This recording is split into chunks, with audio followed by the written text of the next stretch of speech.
Oke, selanjutnya gue mau bahas tentang beberapa situs dan aplikasi yang bisa mendukung kita buat trading dan investasi. Nah, di sini salah satunya ada IDN Finance yang biasa gue buka buat ngelihat situasi market ya sehari atau 2 hari sebelumnya, atau bisa real time, cuman ini kayaknya delay deh. Jadi kita bisa lihat pergerakannya tuh. Nah, dari misalnya ini kan 3 month ya, terus ada 6 month, ada 1 years, ada all, ada, kita lihat 3 months dulu deh. Jadi ini pergerakan, ini gue buka sahamnya apa ini? Sariguna Primatirta ya, kodenya Cleo. Itu pergerakan sahamnya di bulan, misalnya kayak di bulan September tanggal 25 itu harganya 442. Nah, sekarang di current positionnya Desember 16 itu 488 gitu. Nah, ini untuk informasi dari situasi pasarnya. Dia opennya di 490 ya. Terus kemudian overnya di 490, die low yaitu harga terendah di hari ini adalah 488. Ada volume share-nya itu ada 3.331.300, ada frekuensinya 455 kali transaksi ya. Jadi jual beli itu ada 455 kali, termasuk kecil. Da pernya itu price earning ratio-nya 41. Jadi ketika uh, earning ratio dari harganya gitu ya. Jadi 41 kali ketika kita beli harga di 490, maka 41 kali uh, price earning ratio-nya akan kembali menjadi 490 kayak gitu. Ini ranking market capitalnya dari 9 dari 32 perusahaan dalam ya, industri. Previous close-nya ada 488, bid-nya ada di 488, dari high-nya itu di 492. Value-nya itu berapa tuh? 1 miliar ya, 1 miliar. IPS-nya 12. IPS 12 tuh kayak keuntungan harga satu saham itu IPS-nya 12. Kayak misalnya lu beli 490. Nah, lu dapat keuntungan dari 490 itu dari setiap saham per tahun itu 12 gitu. 12 rupiah. Market capitalnya itu 5.880.000 miliar. Berarti ya sekitar 5 miliar lah ya. 5 triliun. Nggak tahu deh. Pokoknya ini bahasa bahasa ini deh. Million IDR ya, juta ya. Jadi berarti tambahin juta tuh ke situ ke belakangnya. Berapa tuh? Gua nggak ngerti lah. Nah, ini net forex. Net forex kan apa sih pentingnya kita tahu net forex? Forex itu kan asing ya. Jadi aktivitas asing dalam satu saham gitu. Misalnya di saham Cleo ini, Sariguna Primatirta ini, di setiap tanggal harinya itu ada aktivitas-aktivitas. Misalnya di tanggal 11 bulan Desember ini dia aktivitasnya beli, lebih banyak beli, maka itu akan cenderung mengerek harganya itu ke atas. Kalau misalnya kita lihat di tanggal 11, kondisi si harganya di mana? Tanggal 11, 11. Nah, di sini ya. Nah, tapi nggak melulu juga ketika misalnya dibeli asing harganya akan naik terus kemudian dijual asing seperti di sini nih. Sale-nya lebih besar ya. Kemudian harganya akan turun, bedanya nggak melulu gitu. Tapi untuk menambah analisis kita, net forex ini buat kita tahu aktivitas si asing, karena asing ini sangat berpengaruh ya di bursa kita gitu ya. Kayak misalnya satu saham diborong sama asing, gue yakin itu 1 atau 2 hari atau pada saat hari itu juga dia akan naik kayak gitu. Nah, ini overview company-nya ada, ya lu bisa baca sendiri lah kayak gitu ya. Nah, gitu. Nah, ini IPO-nya. IPO itu kayak lu listing perusahaan lu di Bursa Efek itu tanggal berapa? Kayak gitu. Nah, ini ada tanggal 5 tahun 2017. Ini termasuk perusahaan yang baru, tapi yang menurut gue itu sudah memberikan return yang sangat baik karena dia sudah berapa kali stock split ya. Misalnya gini, stock split itu kayak misalnya harga lu sekarang 490 nih. Mau di stock split jadi dua, satu saham jadi dua gitu. Berarti nanti besok harganya jadi Rp245 gitu. Tapi akan naik lagi dan sebagainya gitu. Jadi kalau teman-teman yang udah punya saham ini sudah lama, mungkin keuntungannya sudah luar biasa karena persentase gainnya itu udah cukup luar biasa kalau menurut gue sih gitu. Nah, ini manajemen yang ada di perusahaannya. Ya, lu kenal gak tuh salah satunya siapa tuh? Ya. Kemudian ada juga shareholdernya yang punya, ya jadi saham pengendalinya lah kayak gitu ya. Nah ini jadi orang-orang yang punya kendali di perusahaan tersebut siapa, kita juga harus tahu ya, karena kebijakan manajemen itu akan berpengaruh terhadap harga saham gitu, terhadap aktivitas industrinya, aktivitas produksinya dan sebagainya kayak gitu. Nah ini announce-nya itu,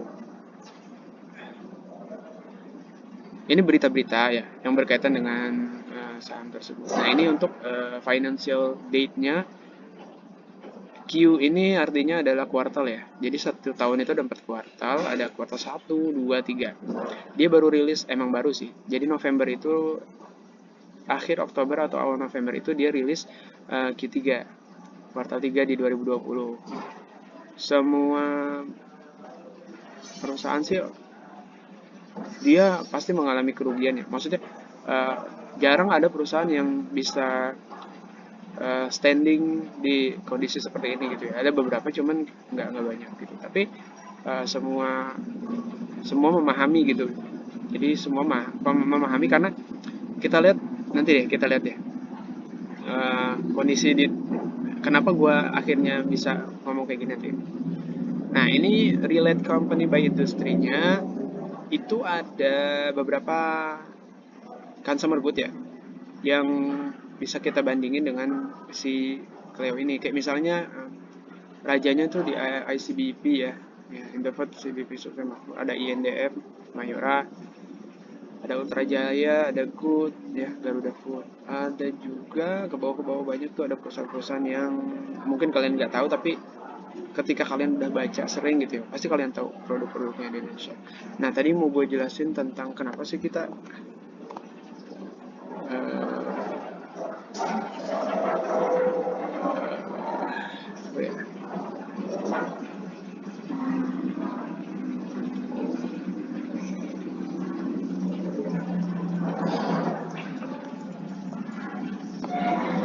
ya misalnya kita lihat di bulan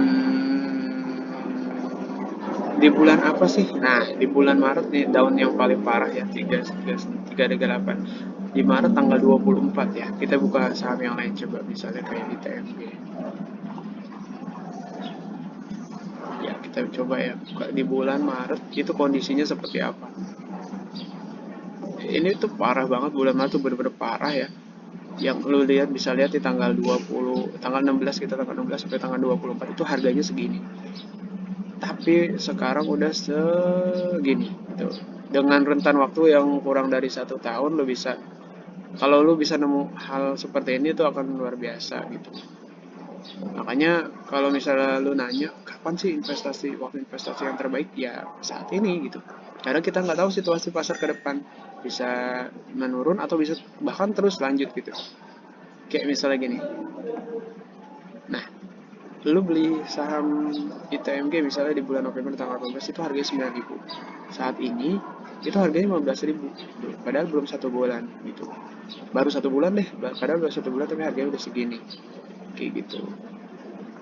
Itu yang apa ya? Yang buat kayak ngebantu analisis kalian gitu. Nah, ini ada harga aktivitas pasarnya segini ITMG ya. Terus juga ada net forex-nya kayak gini. Yang paling terpenting sebelum kita belajar tentang, kan ada 2 analisis ya. Ada analisis teknikal, ada analisis uh, fundamental gitu. Nah, gua alhamdulillahnya berada di jalur yang benar kayak gitu. Jadi gue belajar tentang fundamentalnya dulu, dan gue kalau dan udah paham gitu, fundamentalnya udah paham, baru gue belajar teknikal gitu. Kayak misalnya kita buka sini, fundamental tuh bukannya di mana sih, atau belajarnya tentang apa aja sih gitu ya. Kita buka situs tentang kayak misalnya FTI, Stockbit ada nggak sih?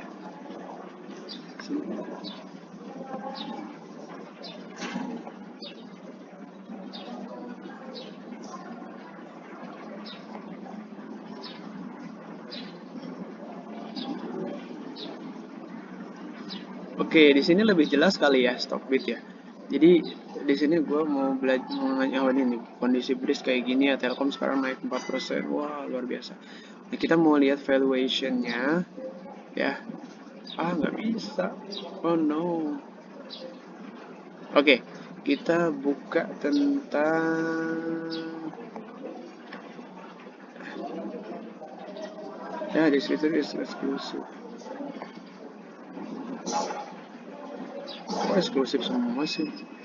Kita buka yang lain, coba kayak kita buka RTI ya, RTI analisis ya, mungkin bisa.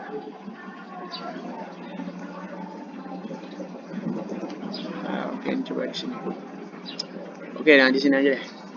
Jadi tadi tuh ada kayak Stockbit, ada TradingView, ada RTI analisis, itu ngebantu kalian buat uh, buat menganalisis baik secara fundamental maupun secara teknikal gitu. Nah, kalau kita lihat sekarang di sini ada yang namanya analisis. Analisis ini benar-benar kita harus pelajari. Ini benar emang angkanya pusing, bikin pusing gitu ya. Tapi kalau misalnya kita nanti pelajarin, gua tuh belajar ini otodidak gitu. Dan kita akan pahamnya tuh kan lebih gitu ketika kita belajar dan kita pahamin sendiri gitu. Nah, teman-teman juga sering-sering aja baca gitu. Jadi kalau misalnya nggak ada effort lebih buat kalian belajar, maka akan lama pahamnya kayak gitu. Nah, kita buka kayak estetiknya. Di sini revenue growth-nya itu kayak misalnya gini. Di tahun berapa sih ya dia memberikan growth yang paling besar? Berarti di tahun 2020 nih. Nah, cenderung turun nih. Ini sama apa sih? BBRI ya. Profit growth-nya kayak gini. Tuh. Dia cenderung turun nggak? Iya, cenderung turun. Gitu. Tapi valuasinya makin gede gitu. Karena namanya bank seperti itu.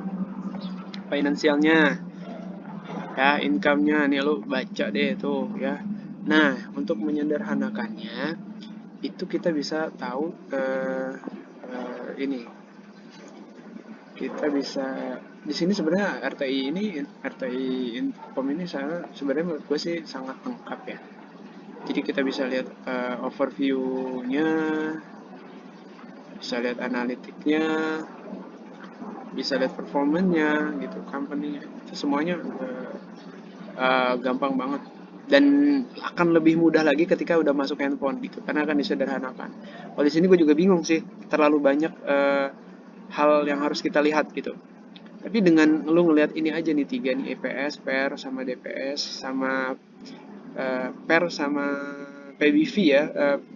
PBV itu lihatnya di mana ini? PBV itu ini kenapa sih? Udah gue cukup sini dulu ya, kayaknya ini ada error atau sinyalnya kurang bagus. Nanti gue lanjut lagi. Ini tentang uh,